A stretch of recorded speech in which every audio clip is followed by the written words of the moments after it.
Manga Bakuan Boruto chapter yang ke-6 dibuka dengan sebuah potongan panel cerita singkat yang luar biasa menarik. Karena pada halaman yang pertama ini, terlihat kemunculan dari Shikamaru yang tengah melakukan perbincangan dengan kedua elder dari desa Konoha. Di mana isi dari perbincangan mereka adalah sebagai berikut. Yaitu, para elder atau para petinggi akhirnya mulai bertanya kepada Shikamaru, kenapa Boruto yang merupakan seorang pengkhianat berani muncul kembali ke dalam desa Konoha setelah menjadi buron karena pembunuhan dari Naruto. Mendengar pertanyaan itu dari para petinggi, Shikamaru pun sama sekali tidak bisa menjawabnya. Serta dia pun hanya mampu menjelaskan bahwa faktanya Boruto justru malah menyelamatkan mereka semua dari invasi atau serangan para Sumeaka yang kebetulan saat itu dipimpin secara langsung oleh Kode. Menyaksikan penjelasan tersebut dari Shikamaru, tentu saja para tetua dari desa itu terlihat sama sekali tidak mau tahu. Mengingat di saat yang bersamaan tersebut, para petinggi dari desa Konoha justru malah memberikan sebuah perintah baru kepada Shikamaru yang diantaranya adalah sebagai berikut. Pertama, mereka harus segera melenyapkan Boruto. Karena menurut ingatan yang saat ini sudah mereka percayai, Boruto lah orang yang telah membunuh Hokage ke-7 dari desa Konoha, yaitu Uzumaki Naruto. Kedua, adalah mengenai kekecewaan dari para petinggi yang ada di dalam negara api. Mengingat, jika sampai Shikamaru tidak mampu menjalankan semua tugasnya tersebut, maka secara otomatis jabatan dari para tetua desa inilah yang nantinya malah akan langsung dicabut. Yang artinya, tidak peduli setinggi apapun jabatan dari Shikamaru sebagai seorang Hokage, tapi nampaknya dia pun masih harus tunduk dengan penguasa yang jauh lebih tinggi lagi. Serta hal itu pun juga menandakan bahwa saat ini desa Konoha sedang gelisah ataupun sedang ketakutan dengan kembalinya Boruto. Mendengar semua perintah dari tetua desa ini, Shikamaru pun seketika langsung setuju. Hingga pada panel berikutnya, dia pun segera membalikkan badannya untuk dapat segera meninggalkan lokasi pertemuan mereka. Namun, tepat sebelum Shikamaru keluar meninggalkan ruangan tersebut, maka pada panel yang sama ini, tiba-tiba saja salah satu petinggi dari desa Konoha akhirnya kembali bertanya seperti ini kepada dirinya. Woi Shikamaru, bukankah ini sudah 3 tahun sejak dirimu diangkat menjadi Hokage yang sementara? Berdasarkan hal itu, maka para petinggi dari negara api akhirnya ingin segera meminta Shikamaru untuk dapat segera melakukan pelantikan jabatannya sebagai Hokage ke-8 secara resmi. Mengingat jika hal seperti ini terus dibiarkan dan Shikamaru terus menjadi penjabat sementara saja, maka sudah jelas bukan hanya negara api saja yang akan khawatir, tetapi desa lain juga akan meragukan keberadaan dari desa Konoha. Mendengar ucapan dan juga penjelasan dari salah satu petinggi desa ini, Shikamaru pun hanya terlihat diam saja dan sama sekali tidak menjawabnya. Karena pada dasarnya, Shikamaru sama sekali tidak ingin menjadi Hokage yang ke-8 untuk dapat menggantikan peran dari seorang Naruto. Nah, setelah beberapa saat berlalu, dan setelah Shikamaru sudah pergi meninggalkan ruangan pertemuan tersebut, maka pada panel berikutnya, Shikamaru pun segera kembali menuju ke ruang kerjanya lagi bersamaan dengan Ino yang kebetulan baru saja datang untuk dapat bertemu dengan dirinya.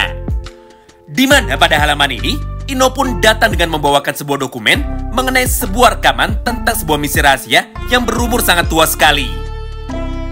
Di momen inilah, Ino pun langsung bertanya apa alasan dari Shikamaru meminta dokumen ini kepada dirinya.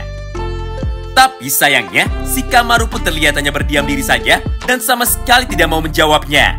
Mengingat satu-satunya kata yang keluar dari mulut Shikamaru hanyalah sebuah ucapan terima kasih kepada Ino sebelum pada akhirnya Ino pun langsung pergi meninggalkan ruangan dari Shikamaru. Nah, tepat setelah Ino sudah pergi meninggalkan ruangan tersebut, Ino pun kembali mencoba untuk dapat menghubungi Shikamaru lagi menggunakan teknik telepati milik dirinya. Serta tanpa pikir panjang, dia pun seketika langsung berkata seperti ini. Shikamaru, dokumen yang kau minta barusan hanyalah dokumen biasa saja, bukan dokumen yang terlihat penting. Lantas, apa yang sebenarnya ingin kau bicarakan kepadaku? Di momen itulah, Shikamaru pun seketika langsung menjelaskan kepada Ino dengan menggunakan teknik telepatinya bahwa dirinya sama sekali tidak ingin jika semua percakapannya ini nantinya bisa diketahui oleh orang lain. Entah itu oleh Aida, Kawaki ataupun oleh Amado. Walaupun pada awalnya Ino nampak sangat terkejut karena keputusan dari Shikamaru itu sangatlah berlawanan dengan peraturan dari desa Konoha. Namun setelah Shikamaru menjelaskan kepada dirinya bahwa hal ini sangatlah berkaitan dengan keselamatan dari desa Konoha, serta saat ini hanya Ino sajalah satu-satunya orang yang bisa dia percaya, maka pada akhirnya Ino pun seketika langsung mengerti dan dia pun seketika langsung menuruti semua perintah dari Shikamaru yang nantinya akan diberikan kepada dirinya. Sayangnya pada chapter yang ke-6 ini, kita pun masih belum tahu apakah yang saat ini sedang direncanakan oleh Shikamaru tanpa sepengetahuan dari para ninja lainnya, khususnya oleh Ida, Kawaki, dan juga oleh Amado. Apakah hal itu masih ada kaitannya dengan kedatangan dari Boruto menuju ke desa Konoha, atau malah mengenai hal yang lainnya lagi? Nah, setelah beberapa saat berlalu, maka Shin pun kini seketika langsung berpindah menuju ke sudut pandang yang lain. Di mana pada halaman ini, nampak sebuah interaksi singkat yang kebetulan pada saat ini sedang dilakukan oleh Kawaki, Eida, dan juga oleh Daimon. Mengingat pada momen ini, Eida pun langsung berkata seperti ini kepada Kawaki, bahwa terjadi sebuah keanehan dengan para Jubi. Mengingat sekarang mereka telah berubah menjadi sesuatu yang benar-benar berbeda. Mendengar semua ucapan dari Eida itu, Kawaki yang masih terlihat sangat kebingungan, akhirnya mulai bertanya mengenai kabar dari Kode. Karena jika Kode masih hidup, maka seharusnya dia pun masih bisa mengendalikan para Jubi alias para Sumeaka. Nah, pada halaman inilah, Eida pun dengan cepat langsung menjelaskan bahwa Kode sekarang sudah melarikan diri menuju ke suatu tempat yang saat ini masih belum diketahui. Karena pada dasarnya, Kode sendiri sudah mengerti bahwa dirinya sudah tidak bisa mengendalikan pasukan para Jubi lagi alias pasukan para Shinju. Namun terlepas hal itu, terdapat satu hal lain lagi yang sebenarnya paling merepotkan. Mengingat tujuan dari para Jubi yang kebetulan saat ini sudah mulai berubah. Di mana target dari mereka semua bukan hanya Kawaki dan juga Boruto saja yang merupakan seorang Otsutsuki, tapi justru malah semakin meluas termasuk untuk melahap Hokage yang ke-7.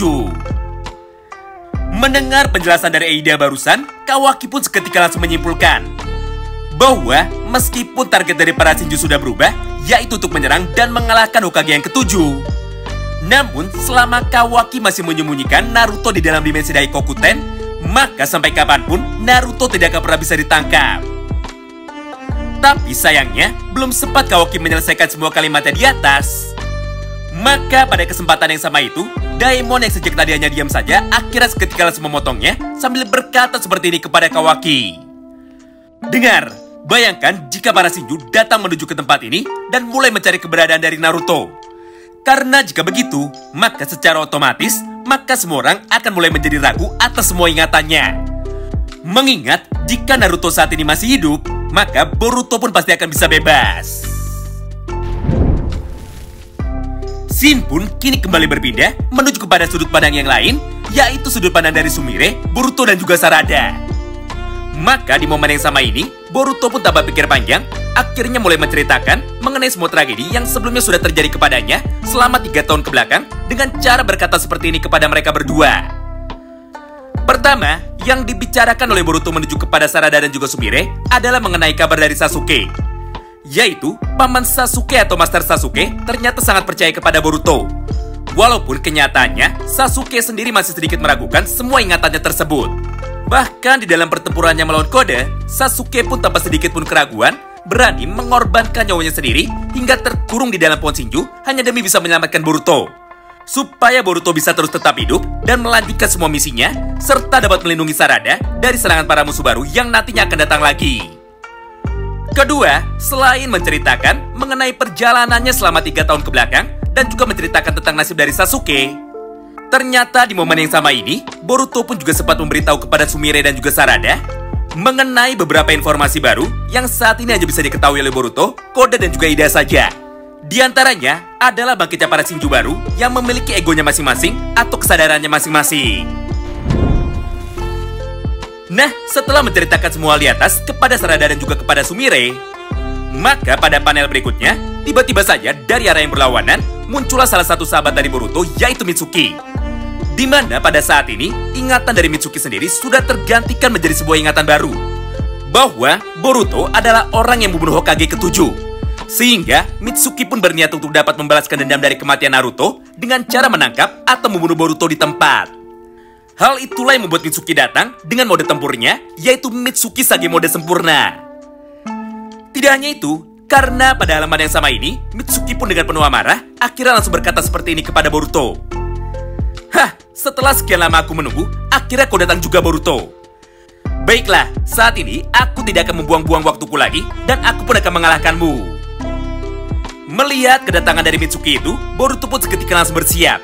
Mengingat pada gambar panel manga ini, Boruto pun dengan cepat akhirnya langsung memegang pedangnya lagi dan juga mengencangkan jubahnya lagi. Sementara itu, respon yang sangatlah berbanding terbalik justru malah terlihat dari sudut pandang Sarada dan juga dari sudut pandang Sumire. Di mana pada momen ini, mereka berdua justru malah mencoba untuk menenangkan Mitsuki dengan berkata seperti ini kepada Mitsuki.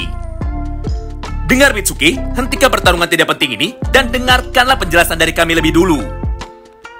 Namun sepertinya, Mitsuki sama sekali tidak peduli dengan semua ucapan dari Sarada barusan. Karena di dalam kesempatan ini, Mitsuki pun malah menjadi semakin emosi dan dia pun segera menjawab pertanyaan dari Sarada barusan.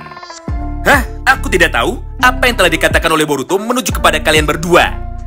Yang jelas, tidak peduli apapun yang terjadi, jangan pernah mencoba untuk menghentikanku. Karena saat ini aku benar-benar sedang kesal atau aku benar-benar sedang marah.